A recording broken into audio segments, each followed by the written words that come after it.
it's a privilege to be here. Of course, thank you for the invitation. I was just looking around the faces earlier. Actually, when I stopped sharing my screen, I could suddenly see all the people that are joined, and there's quite an audience out there. It's made me quite nervous, but I'll do my best, and we'll see how the evening goes. But yeah, as you said, Arthur, if anyone's got questions, post them in the chat as we go along. I'll try and address them, and there'll be some time at the end, of course, to do that as well, and have a review. But okay, well, we'll kick off. So magic blocks. I'm not especially sure how it's going to go, actually. So I tried to put down some ideas, and I put them in obviously a presentation, and we'll talk it through. But it is quite a different concept of ringing, and it's, well, obviously one I find very interesting and exciting and exhilarating to ring, and so hopefully I can share a bit of that. But I imagine some of it may not make much sense as we kick off. Hopefully it will do as we go through. But like I say, feel free to ask questions as we go along, and we can try and deal with those. So starting off, what is a magic block? Well, it's something actually that Philip Saddleton came up with, I don't know, probably 25 years ago or thereabouts, and it's just, I mean, it's a technique of splicing extents and minor with multiple methods. It's based on the 6-lead splice, and we'll come to that again in a minute. But the key thing, if nothing else, the key thing to take away from this slide is just that the way magic blocks work is that the underwork will change at every lead end. So at the lead end, a change of underwork will be announced, and at the half lead, a change of overwork is announced. And if you think about that for a minute, it therefore implies you don't need to do anything immediately. So whatever you're doing, if you're ringing an overwork, you continue to ring that overwork. And when we say over, of course, we mean over the treble and under the treble. So you continue to ring the overwork, and you don't start ringing the underwork until you pass the treble, which, of course, if you're passing the treble in 4/5 down, is quite a long way through the lead. And if you're with the treble at the back, as we'll see in a minute, you will never get really below it, because you're going to make fifths at the half lead. And that's a key point: fifths at the half lead and seconds at every lead end. Back to the basis, really, of magic blocks, and apologies for the non-theorists here. And like I said, didn't really know where to start with this, so we'll do a bit of theory and a bit of technical stuff, but we'll hopefully get onto the more interesting stuff. But I think it's relevant to understand, you know, the construction, even if you don't fully get it. It's worth going through. So the 6-lead splice may be something that at least some of you out there will be familiar with. I guess the Man War Boys may have heard of it. And essentially, in a 6-lead splice, if you're ringing, say, an extent of one method, you can substitute in a lead of a different method each time a particular bell rings a particular place bell of that method. And it's probably one of the better known examples is substituting a lead of Beverley or Surfleet into a lead of Cambridge whenever, and for instance, whenever the tenor is thirds place bell. So thirds place bell, which is the same as thirds place bell Beverley and Surfleet. And if you ring either Beverley or Surfleet every time, say, the tenor is thirds place bell, you will get, and as you can see here, these rows are from the playing course of Cambridge, and these rows are from the playing course of Surfleet. They are different, the rows below the treble. But the reason for highlighting the rows at the back, these are the only rows where you will get the bells 1 and 6 in 5th and 6th place. There's no other part of the course where those two bells will be at the back together. So essentially, all we're doing is taking this lead from an extent of surf lead and inserting it into the extent of Cambridge. We know the extent of surf lead is true by definition if you ring it on its own. And since we're only talking about the rows where these two bells are at the back, we know that we've covered all the rows, and therefore that we, at the end of the extent, will have still rung a true extent. Now, the reason or the relevance in terms of magic blocks is that essentially what Philip spotted was that you could extend this technique to its extreme and actually say, well, not just once per course do you do this, but you do this every half lead and every lead end. So essentially, whenever a bell is at the back with the treble or at the front with the treble, if you ring the same above work or below work, depending on which you're talking about, then you will still generate all the rows that you need to get a true extent. And as long as you and as long as that happens 6 times in the extent, then you will get a true extent as well. We will move on.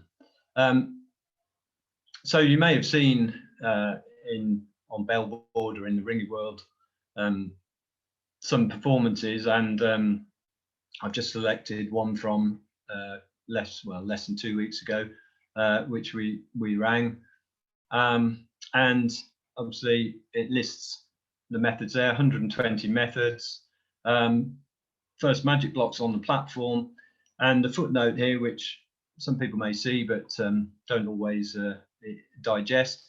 So this comprises all the combinations of over and underworks with no internal fifths and no single changes from which the standard 147 are derived. But of course, it's not 147 methods, because we're essentially ringing fifths at every half lead and seconds at every lead end.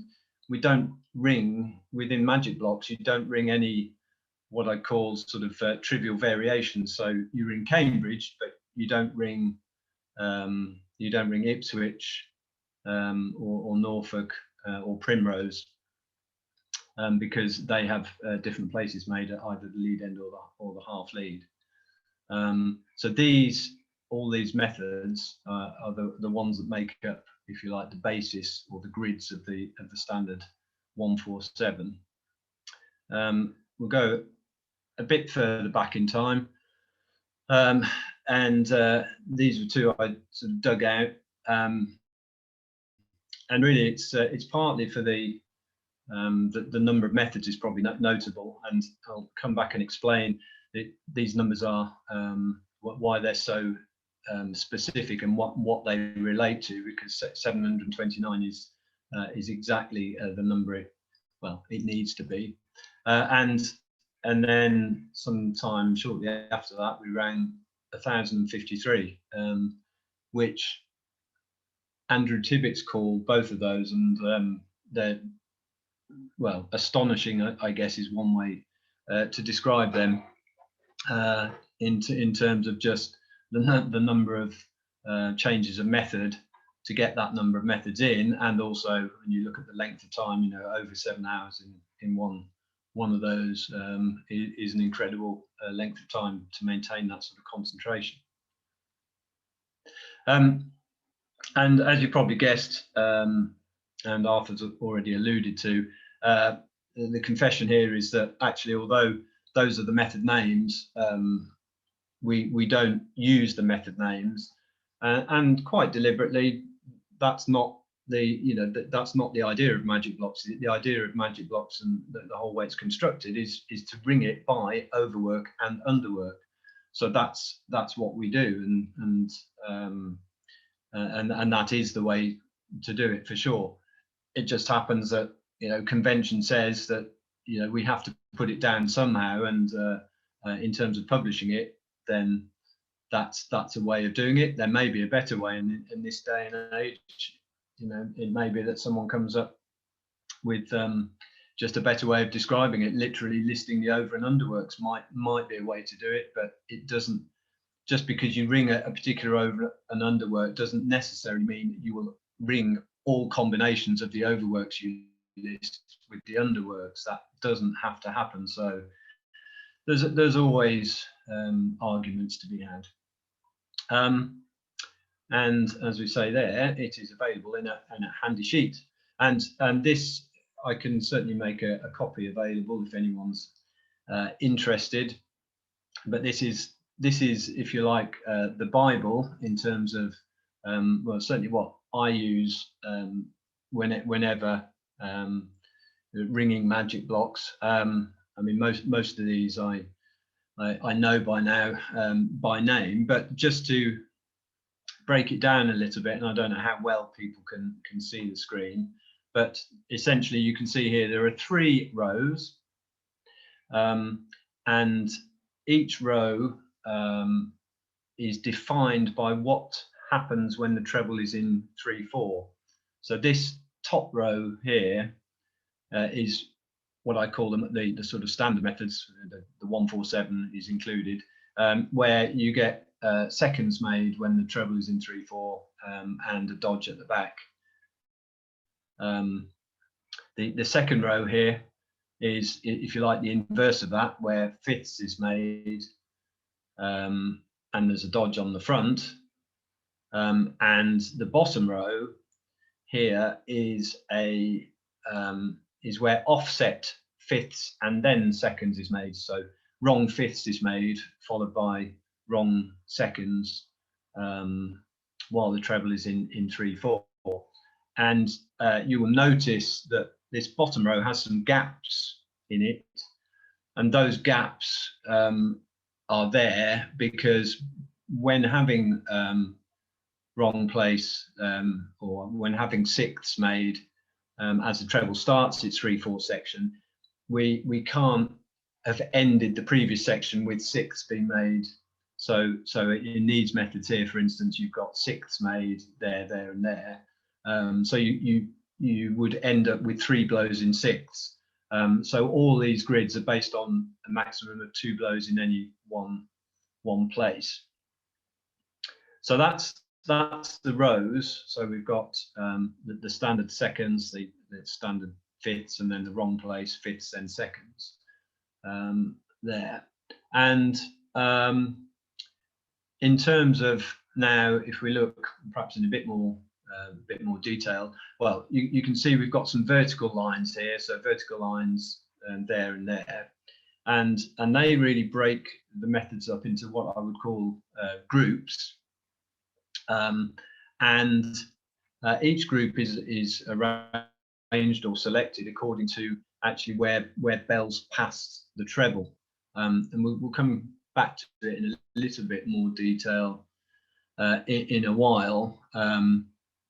But essentially, in this left group, any bell, or if say we were to start from seconds place bell and take these underworks, then if you ring any of the underworks in this section, in this first column, if you like, starting from seconds place bell, you would pass the treble in 2/3 at the end of the lead, and every single one of these grids, if you like, has that feature.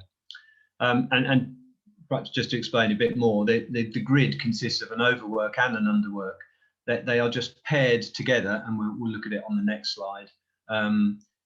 Just to make some logic in terms of the place notation, but as I say, we'll look at that in the next slide. So this middle column, if we just take the underworks again, then the bell starting at seconds place bell actually would meet the treble in 3/4 at the end of the lead. And don't worry at the moment about understanding why this is important, but I'll come back to that. And the third column is, I mean, like Cambridge is one of the methods here. So seconds place bell passes the treble in 4/5 at the end of the lead. Now, those are the only 3 sort of groups you can have, because obviously, if you and one of the key features of magic blocks is seconds at the lead end, fifths at the half lead. if you have fifths at the half lead, it's impossible for seconds place bell to be above the treble, and therefore seconds place bell cannot make fifths at the half lead. So the only options for passing the treble are going to be in 2-3, in 3-4, or in 4-5. Again, because it can't end up back in seconds place bell, because to do that it would have to be the pivot, and it can't be the pivot because it would need to be above the treble.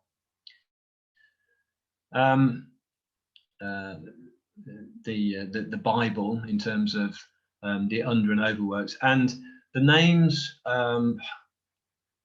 are the names, well, the names I've always known and used. Some of them are, will be familiar. You've got things like Westminster, London, Oxford, Kent, Cambridge, Carlisle. Some of them less familiar.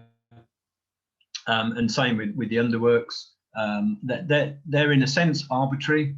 They're the ones, you know, I've always used, but you know, anyone, if anyone decides to take up magic blocks and doesn't like the naming, then you're welcome to come up with your own convention.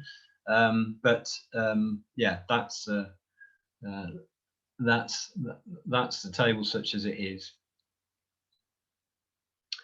And just like I said, I would just select one of those in close up because you probably couldn't see too well before.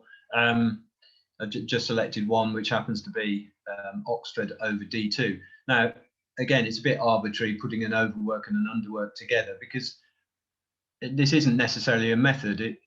It does happen to be a method. This is college exercise if anyone's interested, but it's really just a way of depicting the overwork and the underwork. And the reason for putting these two together is that essentially the underwork is the sort of upside down equivalent of the overwork. So you can see there when the treble's in 1-2, thirds and fourths is made and there's a dodge at the back. Well, if you flip it over when the treble's in 5-6, thirds and fourths is made and there's a dodge on the front. And there's plain hunt either side of where the treble's 3-4. So it is effectively a rotational equivalent. But as we said, the work when the treble is in 3-4 is fixed. So in terms of the top row, it's seconds when the treble's in 3-4, which is the sort of standard methods we're all used to. And yeah, like we said, fifths at the half lead, seconds at the lead end, therefore no lead end or half lead variance in that. And the vertical lines, as already explained, really, but just written down in case anyone wants them. I'm sure the PowerPoint can be available afterwards as well. I tend to, I was trying to work out the history of this, but I call the three groups S, D, and B. I think probably it was Andrew Tibbets that first named them that. I think I honestly don't know. The S group, because they tend to be what we think of as surprise methods. So they might have thirds made when the treble's in 4-5, not exclusively, but generally. And the D group are more delight methods. And the B group, no idea what B means, but it includes things like Cambridge, Beverley, and Surfleet below the treble. So as we said before, in terms of underworks, seconds place bell of the S group will always pass the treble in 2-3, and we've got these grids S1, S2, S3, S4 might be examples. And in fact, if we just flip back, I don't know if you can see, but these underworks S1, S2, S3, S4, S5, S6, essentially, and you probably can't see the detail, but you can see that there are a pair of bells remaining 1-2 for the entire section of the underwork, and another pair of bells remaining 3-4 for the entire section, or well, once they're past the treble. And there's just variations between 1, 2, 3, 4, 5, and 6. So once you know the general idea, it's, you know, there's not a lot of difference between them necessarily. But so you've got that was the S group. The D group, again, second space bell will meet the treble in 3/4 on the way up, and again some examples there. And finally, the B group, you've got things like Cambridge, Beverley, and Surfleet, where second space bell will pass the treble in 4/5. And I keep talking about these groups, and that we will eventually see the relevance of that, but they are fairly critical to the whole process. I haven't listed here what happens in terms of overworks, but pretty much it's the same sort of thing in any given group. All of the bells making say fifths at the half lead will pass the treble in a specific point at the beginning of the next lead, and it will be the same for each method within the group.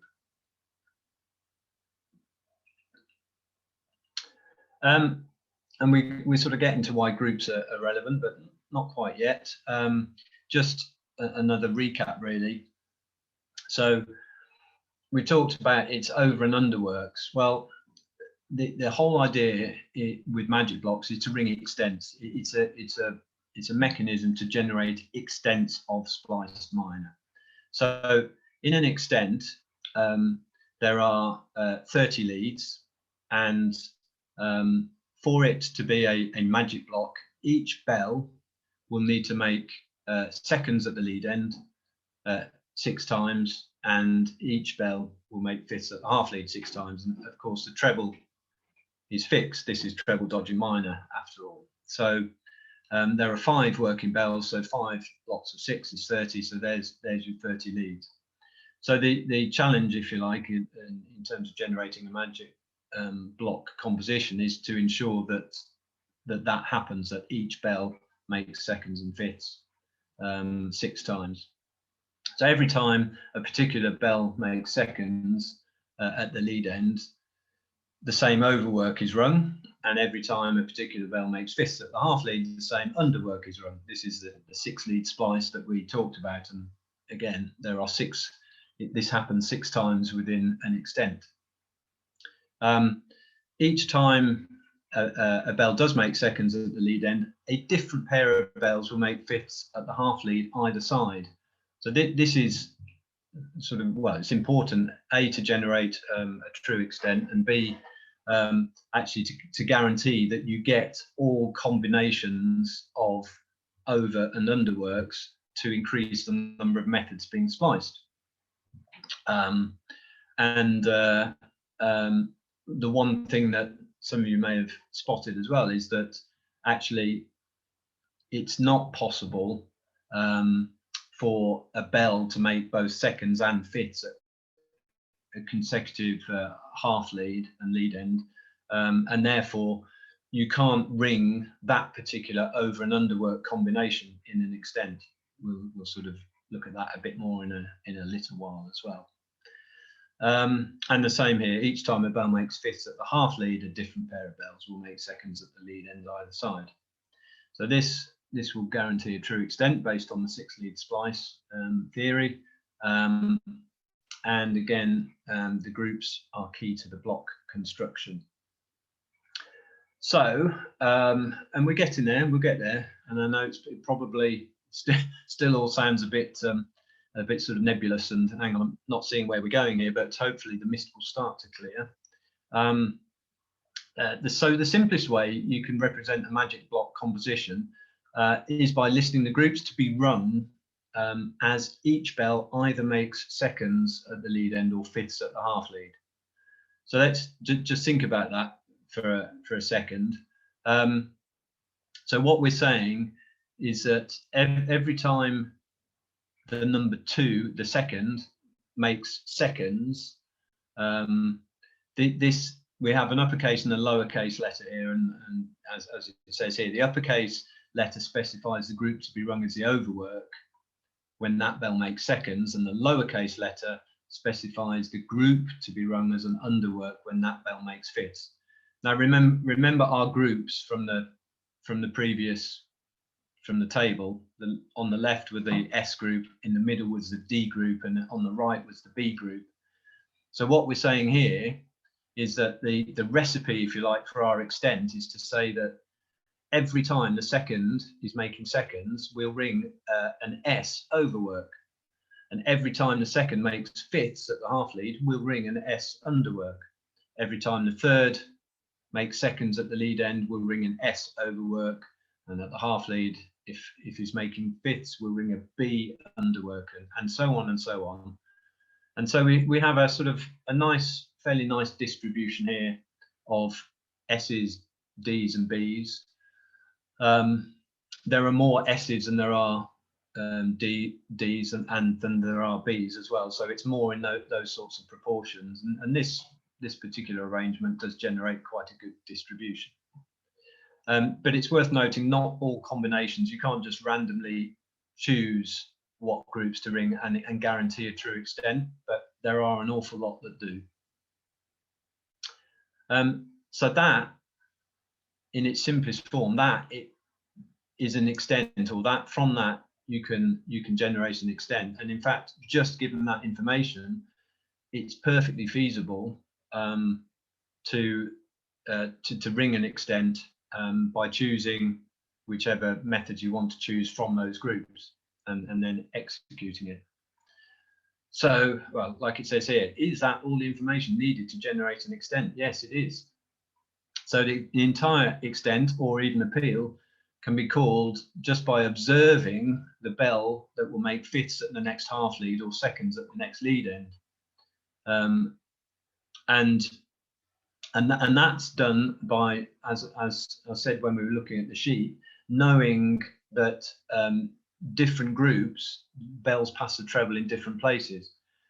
So I will know if we're ringing, say, a D underwork, it doesn't matter what that work is, because all the D methods are the same group. So I know that when we're ringing a D underwork, I need to watch the bell that is dodging 3/4 down with the treble, because I know that that bell at the end of the lead will be making seconds, and that is then the trigger to call the next overwork, which needs to be called at some point over the half lead.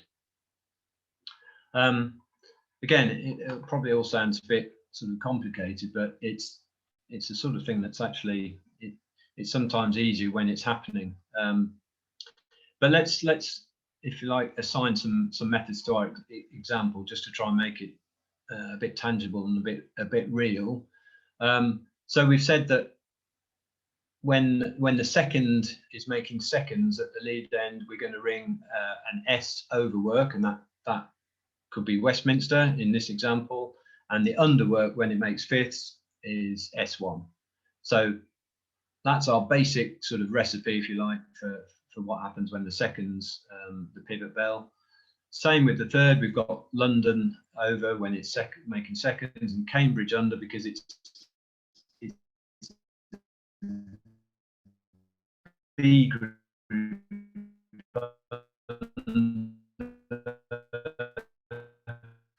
make fifths. Carlisle B group over and 4 seconds will reach me.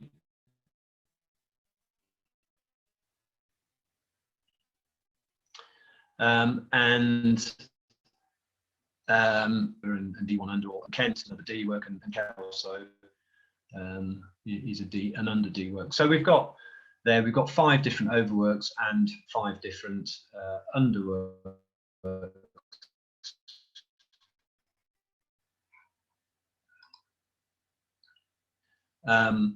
Then we would start, because the second has just made second, so we'd start with Westminster, and that has to be overwork, and so immediately we're thinking, okay, which bell is going to stay at the back? And if you know Westminster over, then you know it's going to be the fifth.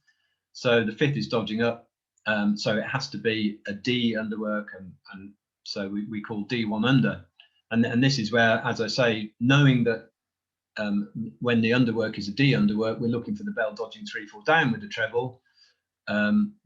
Then we can spot that that's the fourth, and we know that the fourth will become second space bell at the next lead end.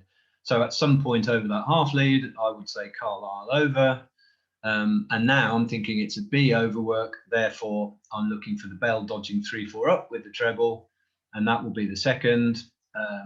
like I say, it's easier when it's happening. It's much harder to work it out in your head, which is why I got stuck after the first few. So I sort of binned it off there. But that's the theory. And I know what you're thinking. Are you for real? Because that's a very sort of seat of your pants way to ring it. But that is sort of how it's run. And that's, I have to say, that's certainly the majority of the way I ring it is to use that observation. However, it is sort of combined with a knowledge of the extent itself. So having chosen this combination of methods or groups of methods, it's then possible to write down the sequence of overworks and underworks in terms of the pivot bell. So in terms of the bell making seconds for an overwork and fifths for an underwork. So this is, if you like, writing down just in 6 rows. I mean, it could be in one long row, but I tend to break it down into rows. And this is the actual calling, if you like, in terms of the pivot bells. What then needs to happen is this recipe is applied, if you like, to say, well, okay, we're starting with 2, so we know that it's an S over work, and 5 is going to make fifths at the half lead, so it's going to be a D. Sorry if I can get my cursor back. It's going to be a D underwork, and then 4. So it's a B overwork. It was Carlisle in our example, and then 2 is going to be making fifths, so it's going to be an S underwork, and so on and so on and so on. And there are, well, 60 half leads here, 30 leads, 60 half leads, and this is the calling. And if we ring the same extent, we can ring it over and over, but of course each extent we can just substitute different methods into this recipe. So we might ring Westminster over for the first extent, but then we could switch to London over or Dover over or whatever in different extents, and that's how we generate more methods or get more spliced. So, and you may have spotted as well, and we'll come back to it in a little bit, but I've got letters next to the underworks, and this really is just to try and increase the number of methods, which we'll sort of come back to. But just very briefly, what I'm looking to do is, if we ring, say we've got an underwork here, and it's going to be a D underwork because 5 is making fifths. I've said this, the letter A. If we look at the overworks either side, we've got 2 and 4 as the pivot bells, or the bells making seconds either lead end. And the corresponding one, there's another 5A, which is actually down here, and then we've got 6 and 3. So in terms of when I call it, if we ring the same method there and there, we then get 4. We generate 4 different methods, because we've got that overwork over that underwork, that overwork over that underwork, that overwork, and that overwork. So we've got 2, 3, 4, and 6 all as overworks and that particular underwork. But there'll be another set. So we've got 5B here, and in theory we can use a different D method within the extent, and we've got, say, 3 and 4 either side, and then we've got 2 and 6 either side here. So again, the pairs all match up. And if we look at 5C, we've got 6 and 4, and we've got 3 and 2. We'll come back to that in a bit, but it was just by way of explanation what the letters were on there. So just a quick count up. How many methods does that give? And some of you probably worked it out. We've got 5 overworks and 5 underworks. But as we said, we can ring, say, Westminster over 4 of those. So when 2 is the pivot, we can ring Westminster. We will ring Westminster over, but there's no opportunity to ring Westminster over S1 because you can't have 2 making seconds and then fifths at the next half lead. So essentially, we can only ring for each of the 5 working bells. We've got 4 combinations, so we've got 20 methods in total. So that's 20 methods within 30 leads, which isn't bad, but you know, can you do more? And the answer, of course, is yes. And this is back to the letters I was talking about.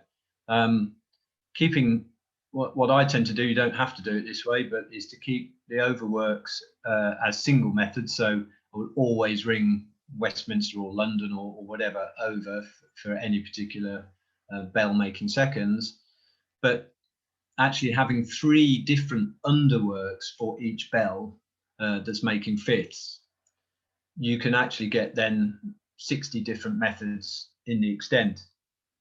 So again, this is making sure you've got all combinations of well, so you've got 20 methods if you don't just have single methods, but if you multiply it by 3, effectively, you then up to 60. And I mean, I can leave it as an exercise to the reader really to sort of work out exactly how that's done. So, and one of the options, of course, if you've got lead splices like, you know, S1, S2, S3, S4, S5, S6 are all lead splices, so you can that will keep the extent true, but potentially, I mean, not all methods are lead splices, of course, and so there's a challenge there.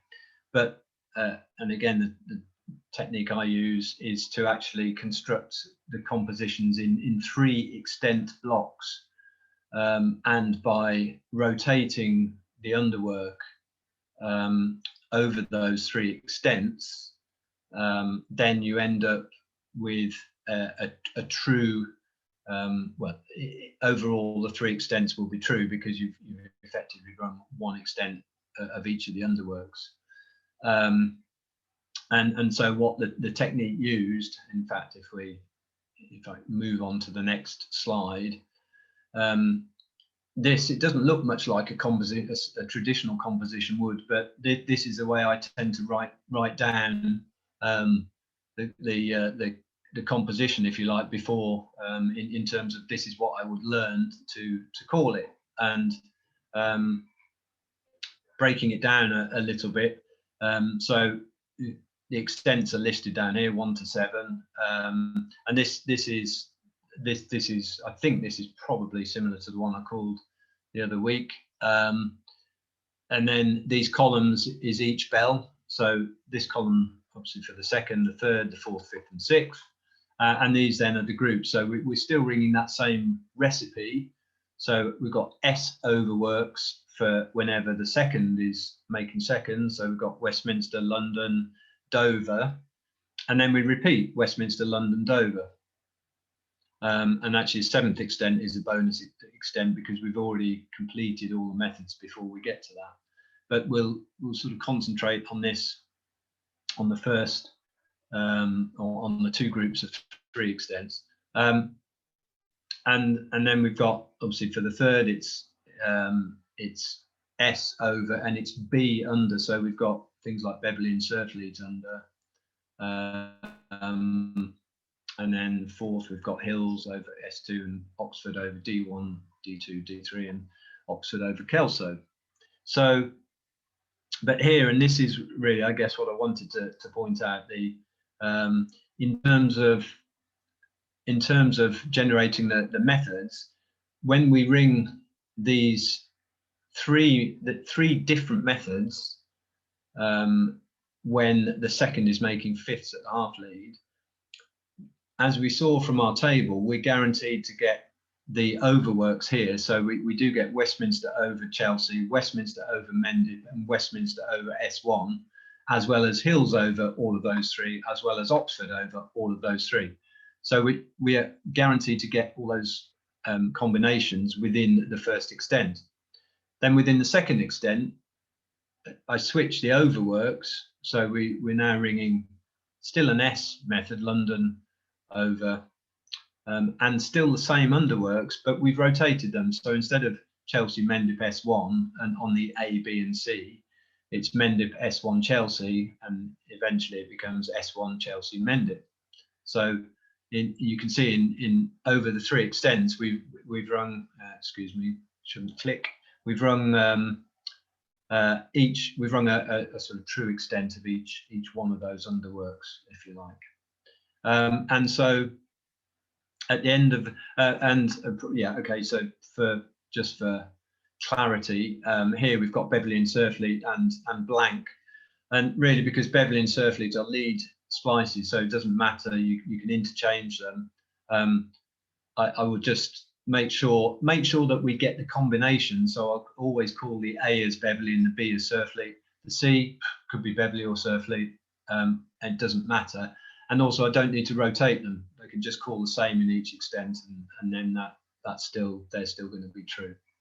For the fourth, there's no multiple choices. It's always going to be S2. Again, these are lead splices, D1, D2, D3. So I just call them and repeat the calling. And again, this is single method here for when 6 is making fits. So and then but that's because we've not completed all of the underwork. So we've rung in this 120. There are 8 overworks and 15 underworks. This is the standard, if you like, the overworks and underworks that make up the standard 147. So we've rung a lot of the combinations already in the first 3 extents. So in the second 3 extents, we repeat the overworks because we've already rung all 8 of the overworks, but we add some new methods into the underworks. So whereas here we had S1 Chelsea and Mendip, here we've got S2, S3, and S4. So we're just mopping up really all the combinations. And again, for the B underworks, we've got Burslem and Cambridge, but note, because they're not lead splices, we have to make sure that we ring ring 2 of Cambridge, 1 of Burslem, and just that the 1 of Burslem is rotated through each extent. And that's pretty much all there is to it. So by the end of the 6th extent, we have actually completed all 120 combinations. And so the 7th extent is sort of freestyle, and although obviously you need to make sure it's true, I intend to call just a single method, but sometimes I'll just chuck in some lead splice variants just for fun. Nice bit of S4 in the last extent never goes amiss. So, and that's pretty much it. But back to how I call it, it's a mixture. It's definitely a case of having learnt the this table, if you like, but although it looks quite complicated, once that's learned, I tend to use the same or similar calling a lot. I've got a couple of these that which give slightly different distributions. So I've got sort of 2 fairly at my fingertips, but that generally serves me for everything that I want. So knowing this, and then just learning, if you like, which methods to substitute in, actually isn't, it's not that difficult to learn. But the calling of it is, I'd say I rely mostly on observation, and therefore it needs the belts to be in the right place. But I'm sort of following it off against what I know to be the, if you like, the composition. And so if a bell isn't right, I sort of it dawns. Well, if I'm paying attention, it will dawn on me fairly quickly, and it's therefore a good way of actually keeping everything right, because if a bell goes wrong, it takes literally seconds for it to be lost, because if you're not paying attention and you spot a bell that's coming to make seconds next lead end, and it shouldn't be that bell, you'll end up calling the wrong method. And if you call the wrong overwork, I mean, well, it's gone immediately. So that's definitely one of the exciting bits of ringing magic blocks, is that you're never too far away from disaster. And again, it just underlines just how astonishing it was, you know, for Andrew to have called those massively long and complicated compositions as well. And I didn't mention at the time, but I'll go back to it now, because we looked at the peals that we rang, and one of them was 729 methods, and that was relevant because it is all combinations. So for any given row, there are 18 in this top row and the middle row. There are 18 underworks and 18 overworks, and all combinations. So 18 times 18 is 324. So you've got 324 twice, which is 648, and then you've got 9 methods at the bottom. So 9 squared is 81. So you've got a further 81, which if you add onto 648 gives us the magic 729 there. And the other peal that you saw was 1053 methods, which is actually another 324 methods on top of 729. And those are methods that don't appear on this standard sheet, but essentially it's methods where both seconds and fifths are made when the treble's in 3/4. So they're actually highly false if you were to ring them on their own, but within the magic block construct, it works. So that's what was done, was just adding those methods into the mix. So I suspect 1053 is probably the most number of methods spliced. Although I don't know, these days you could probably ring 5040 spliced and just call it whatever. Anyway, where were we up to? So as alluded to earlier, will any combination of groups generate a true extent? The answer is no. And this is, I think, almost 20 years ago now. I wrote a little bit of code that just literally trawled through, I think, working out what would generate extent. So what combinations will give 6 leads where each bell makes seconds or fifths. And this is just a very small snapshot. I think there were thousands in the list. And I just dug out and did a little cut and paste. So I mean, you can see here. I mean, this. I think I was going through in order, starting with all the SS, and then you can see here. But so any one of these combinations should, in theory, generate a true extent. And again, in theory, you don't even need to work out what sequence the leads will occur in.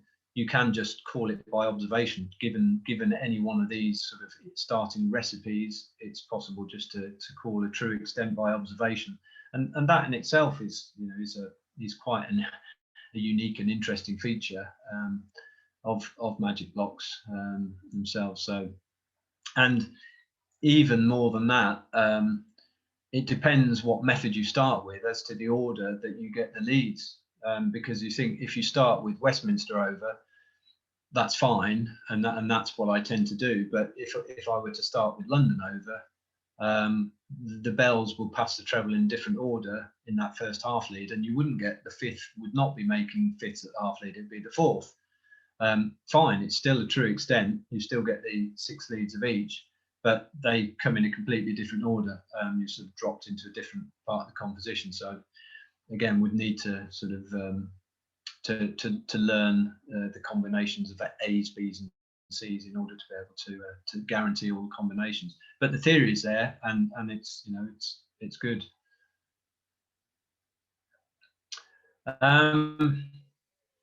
So it's been all sort of rather theoretical, but actually it's hopefully not that complicated. And actually, if you work as a team, you can sort of split the task into each bell actually looking after its part of the composition. So you can have each person, obviously you ring, well, you can ring 2 bells, but if you start ringing 1 bell and is responsible for calling their own overwork and underwork, you start with the basic recipe, you agree what your overwork and underwork is. You need to make sure, of course, that the band is capable of ringing those, but you don't have to, you can start fairly simple. Most people would probably know Westminster, Oxford and Cambridge over, or certainly people that ring treble dodging minor. And some of these underworks are pretty straightforward, they're all right place. And again, it's just following these rules. So if you're on that bell, if you know that someone has just called a D underwork and you're dodging 3/4 down with the treble, you go, oh, it's me, and then you have to say what the overwork will be once you pass the half lead, and so on and so on. And as you say the overwork, you can then relax because you know you're going to make seconds, so you can't possibly well, you don't need to be involved in the overwork, and also you can't be the pivot bell at the next half lead, so you get a bit of a rest, but it may not last that long, and so as well, as I say at the bottom here, you potentially have more time than you think, because as we said right at the beginning, you only change the overwork at the half lead, so there's nothing that anyone needs to do immediately. And even if you wait until the point that you're actually making seconds, that nobody's had to do anything yet in terms of the specific overwork that needs to be run, because while the treble is still in 3/4, that work is fixed. It's always lead and seconds, and it's always a dodge at the back. So the bells at the back, they might be starting to get a bit nervous, but you've still got until the treble actually leaves 3/4 before you need to know what to do. So if it's a last minute, oh yes, it's Westminster, then if you're at the back, you carry on dodging. But so you do have more time than you think to do it. And yeah, it's something that if people want to go on Ringing Room or whatever, then it could be a bit of fun. But yeah, don't get me wrong, I'm sure it will fire out many times before you get success, but that's part of the fun of doing it, of course. And really, it's I think, I mean, I've been ringing them for, I don't know, more than 15, best part of 20 years probably, and still find it's just yeah, intense is probably a good word to describe it, and because it's so different from conventional methods, but it's in theory so simple, but you can't relax or blink even for a second, and a number of times we have lost it, even quite late on sometimes, but it's one of those things, once you've rung, say, a peal of it, or even an extent, it's just a great feeling. And as we said, it can go from perfection to disaster in the blink of an eye. So it's definitely not one if you're feeling a bit jaded and just want an easy ride. It's not necessarily the best time to do it, but yeah, it's good stuff. I was waiting for all the questions to come in the chat, but I didn't see too many of those. David, thank you very much for that. And I think it's really nice to see that last slide, trying to inspire and encourage people to do magic blocks.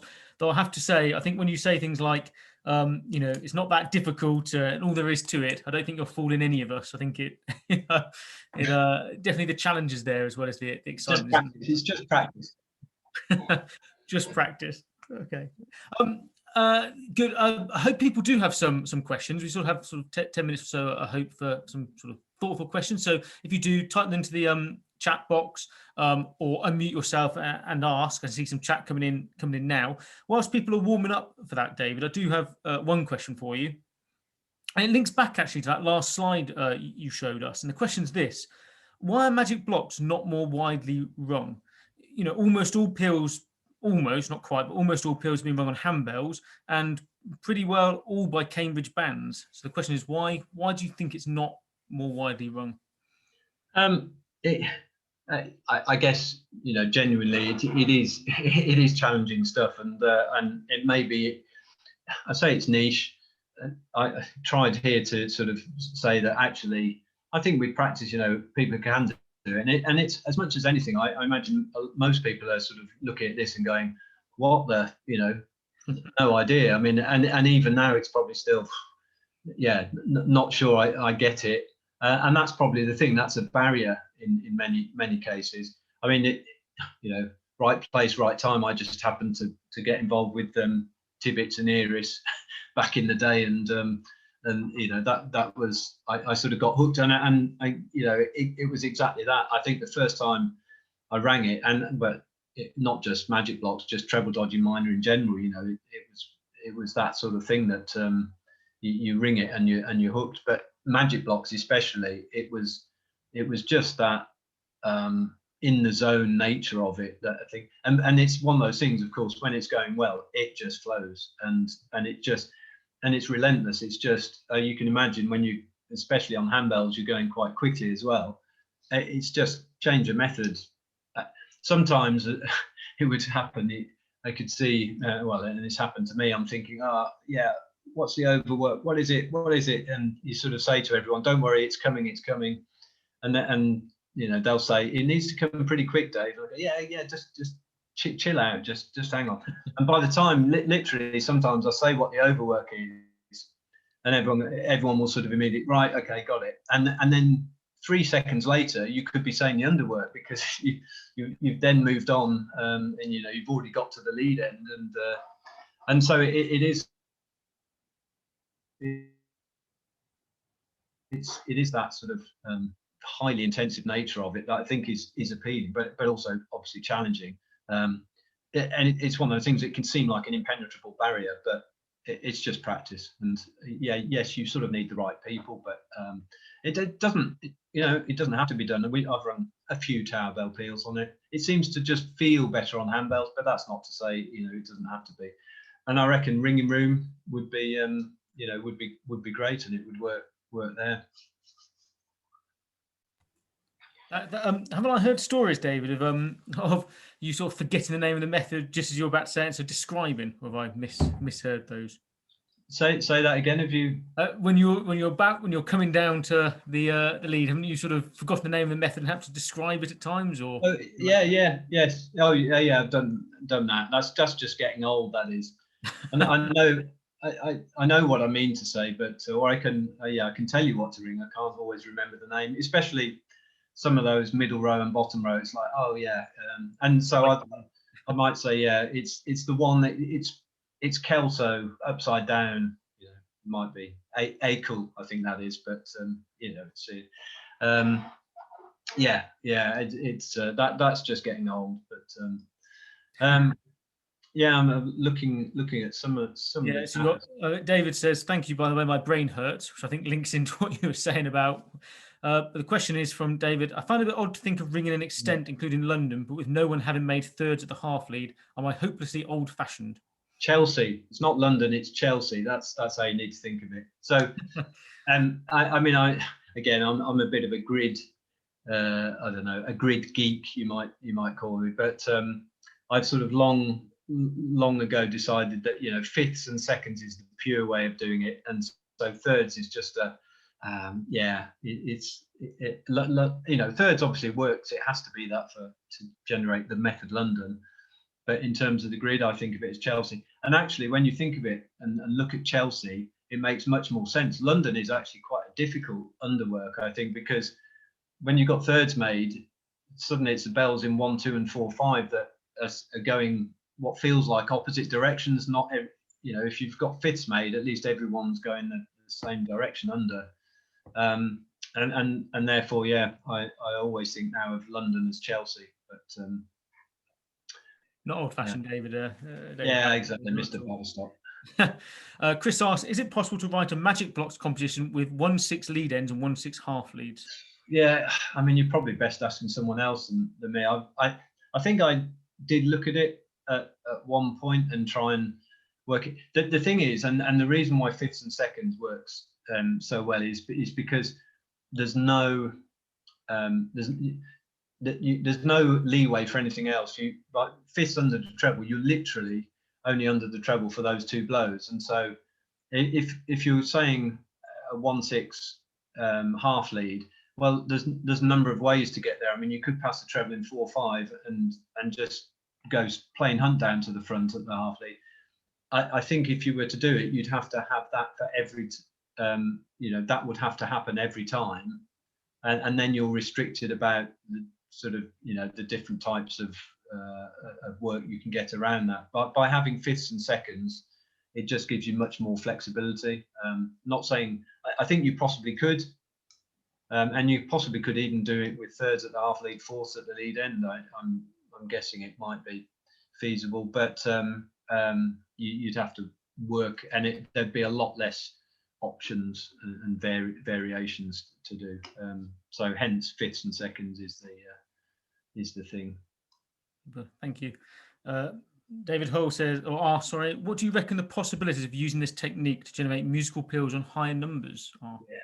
Yeah, you see, to me, it's just it only works on minor, and again, it's because the work when the treble is in 3/4 is fixed.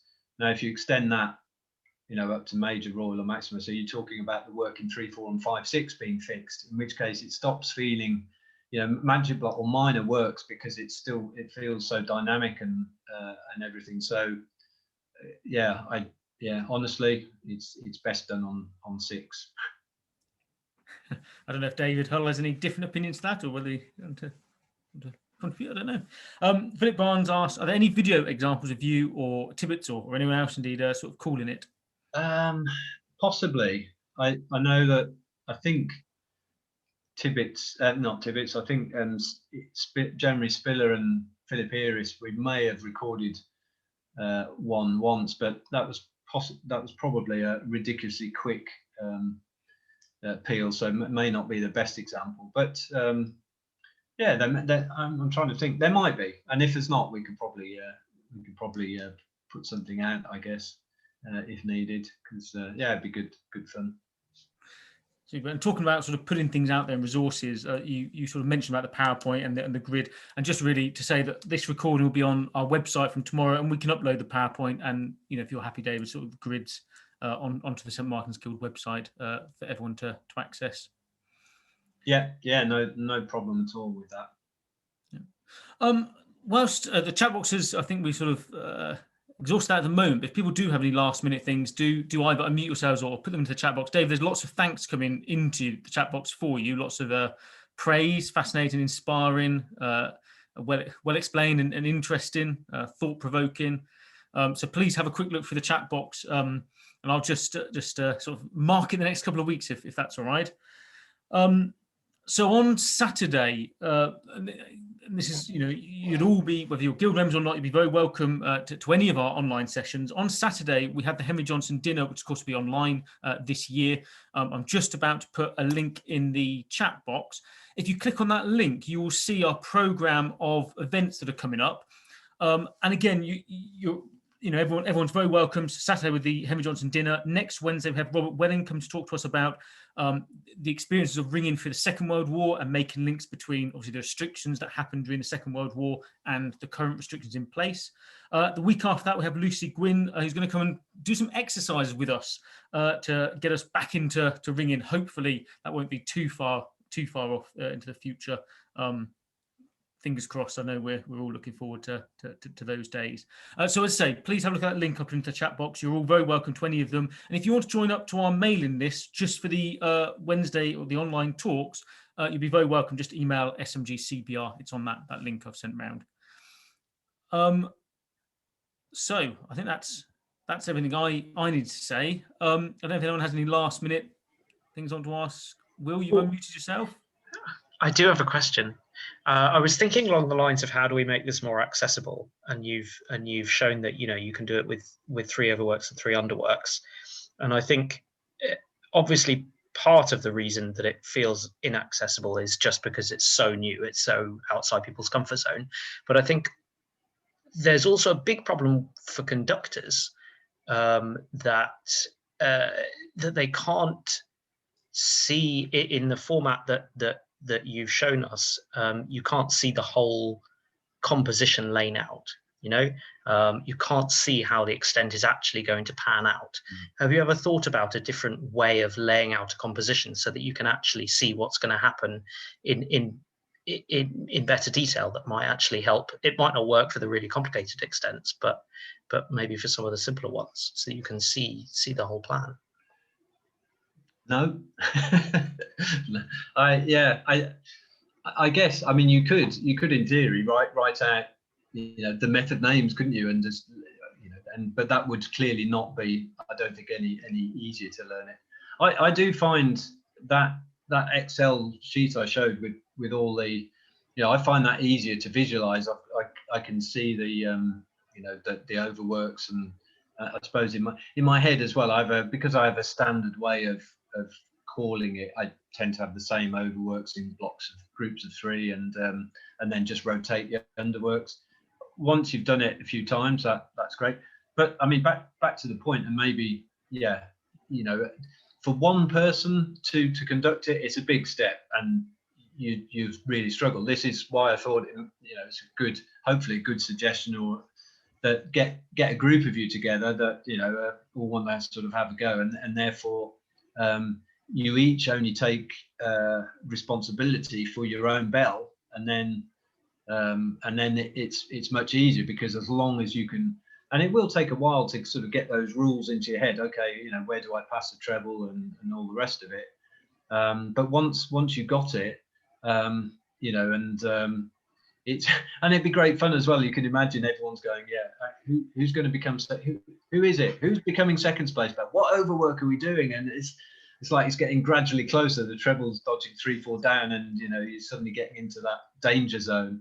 And the bell's making seconds. You go, oh yeah, it's me. And, well, yeah, and are there any signposts that you're actually getting it right? Because if you're going for an extent, then you don't want to have to ring for about half an hour and then see whether it happens to come round. Yeah, exactly. I mean, you could end up, if you get wrong. You see, if you get wrong, you can still keep ringing, and eventually it may come round or may not come round. But it's I mean, once, but that's part of practice, isn't it? And that's part of the fun, if you like, of getting it right. I think having perhaps an overall view, like I say, if anyone wants to do it, perhaps having that overview of how the extent's constructed is probably helpful. And then anyone, if anyone wants to get in touch, I'm always happy to go through that. Super.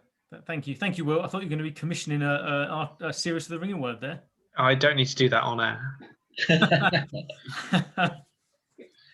Super. Right. Well, thank you very much, everyone, for coming. Thank you for your attendance, and David, a particular thanks to you. Again, I've got a long list of people I owe pints of beer to, I think, and particularly those who offer to come back and do a second talk. That definitely deserves something. I don't know, 2 pints of beer. Who knows? In the time comes, when the time comes that we're allowed, I'll definitely look forward to doing that. But thank you for a really fascinating talk, and hopefully this will inspire people to actually go out there and start ringing magic blocks. Yeah, I look forward to post it on Bellboard. Yeah. Yes, I'll post the disasters of my disasters, but I'm sure other people have much more success. Yeah, good. All right. Well, thanks, Arthur. That was really enjoyable.